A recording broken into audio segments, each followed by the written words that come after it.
In the module of customer choice and product variety, we already introduced one tool that helps us tame the evil forces of variability.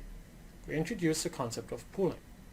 The purpose of this session is to help you think about pooling benefits in the context of waiting time problems. We will use our waiting time formula to estimate savings in terms of waiting times that you can achieve by introducing pooling to your service. We'll talk about some practical examples and explore the main benefits and costs that are associated with pooling in waiting time problems. Consider the following two process layouts. In the first example, option number 1, I have two waiting lines for two doctors or for two servers. People that come to this server have to be served by this server, and people who come to the other server have to be served by the other server. Contrast this with the example of a pooled service. In the pooled service, no matter from where you come in, you're going to get served by whoever is available next.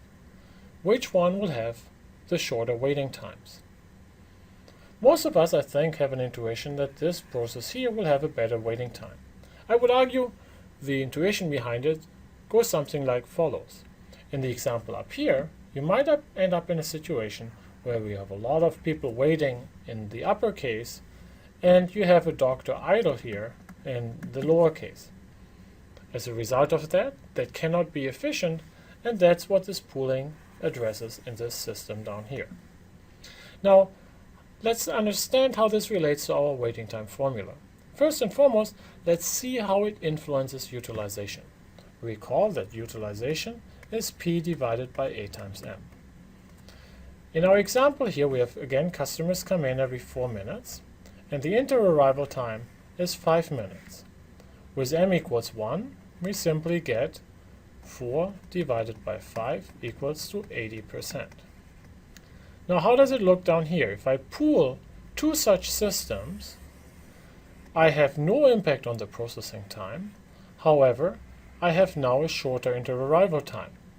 I here had 12 customers arrive per hour. If I pool, I have to have 24 customers per hour showing up. So pooling at least two similar systems, I move from 12 to 24 customers per hour, meaning an inter-arrival time from 5 minutes to 2.5. I notice oftentimes students get confused on this point. A shorter inter-arrival time means more demand. Finally, I have an M equals 2. M equals 2, P equals 4, A equals 2.5. If I plug this into the formula, P divided by A times M, I'm going to get a utilization of 4 divided by 2 times 2.5, and voila, it's the same 80% as I had before. So pooling in it by itself actually does not change the utilization, but it will impact the waiting time. Let's try this out in our Excel spreadsheet. I'm using the same Excel spreadsheet that I used in the last session. We have P, the processing time, inter-arrival time, number of servers, CVA, CVP, the utilization as defined by P divided by A times M, and finally the actual waiting time. Alright, now let's take a look. Processing time stays unchanged. Inter-arrival times, if I basically pool two similar servers with the same demand rate together, I'll cut the inter-arrival time in half. However, the server capacity doubles because I'm moving from M equals 1 to M equals 2, and everything else is a matter of calculation. Notice, as we saw on my calculations on the previous slides, the utilization does not change, yet the time in the queue does. The average time in the queue goes down from 16 minutes to 7.2 minutes. This is the power of pooling applied in queuing. Let me point out though that when you pool, you don't necessarily have to assume that the inter-arrival times are going to be exactly identical, and so that the new inter-arrival times are simply cut in half. More generally, the way that you're going to figure out the new inter-arrival times is by just adding up the demand rates and then dividing 60 minutes by the new demand rate in customers per hour, and that gives you the new inter-arrival time. Earlier on this session, I discussed how the utilization drives up the waiting time. We notice that as the utilization approaches 100%, the waiting time really goes through the roof. I've taken the waiting time formula and I've plugged it in Excel and then have entered various levels of utilization. So this is the more exact graph that I should have showed you really on the previous slide. Now what you noticed here is that as you're increasing the utilization, indeed the waiting time goes up very steeply. However, you notice that while for an m equals 1, already an 80% utilization is quite a steep increase for every additional unit of utilization added. At an m equals 10, you can safely keep on adding additional units of utilization. So this is really the effect of pooling at work. Pooled systems are much more able to be loaded to very high volume without really experiencing this steep increase in the waiting time. One nice way of illustrating this is thinking about the trade-off here when designing the service. We have to balance the forces of responsiveness and efficiency. Now, responsiveness means the service is responsive if the time in the queue is short. High time in the queue, we would say the service is not responsive. Efficiency we can proxy by utilization. High utilization is typically a more efficient process than a low utilization. As we have seen previously, by changing the staffing plan, by adding more workers, I can move from the lower right to the upper left.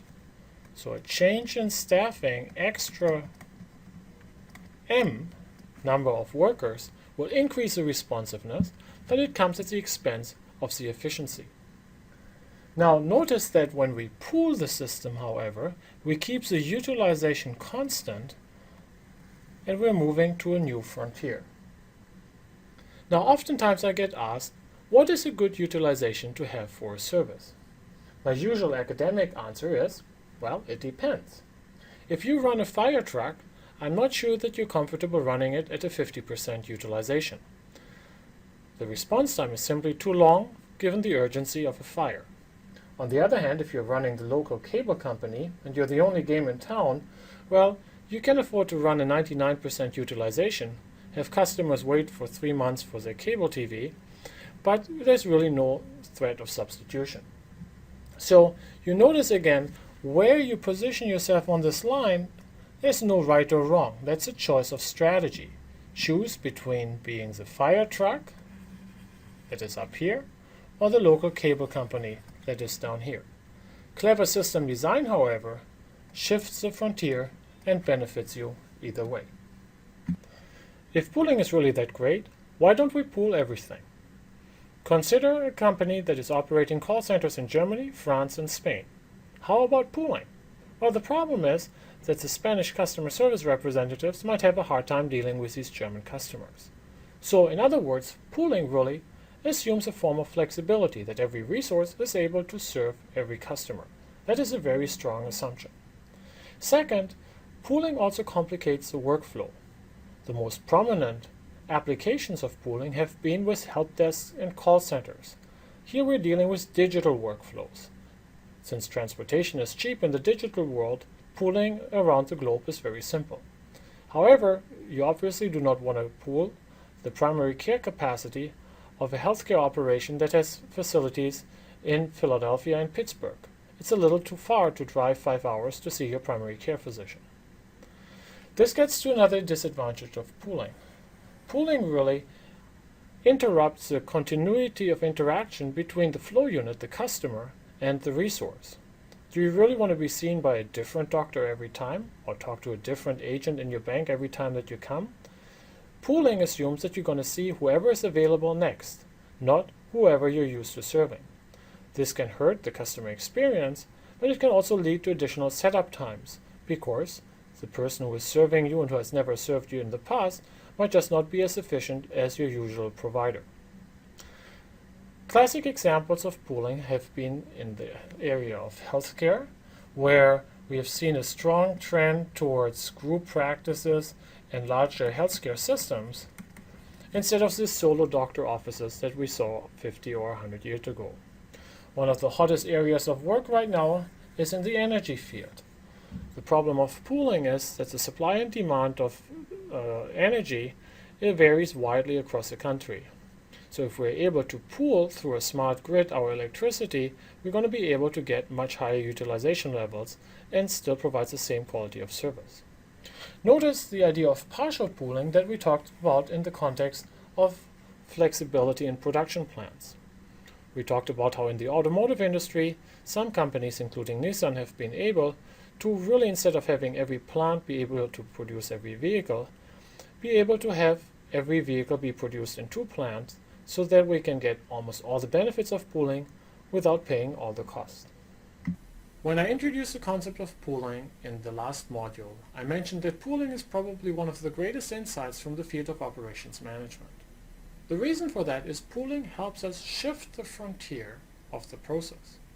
When we dealt with waiting time problems through adjustments in the staffing plan, that was good, but it was simply walking up and down the efficient frontier. We increased utilization to gain efficiency, but we decreased responsiveness, and vice versa. Pooling, in contrast, lets us shift the frontier. Pooling, however, is not without cost. We have to make investments or sacrifices to have this increased flexibility in the process.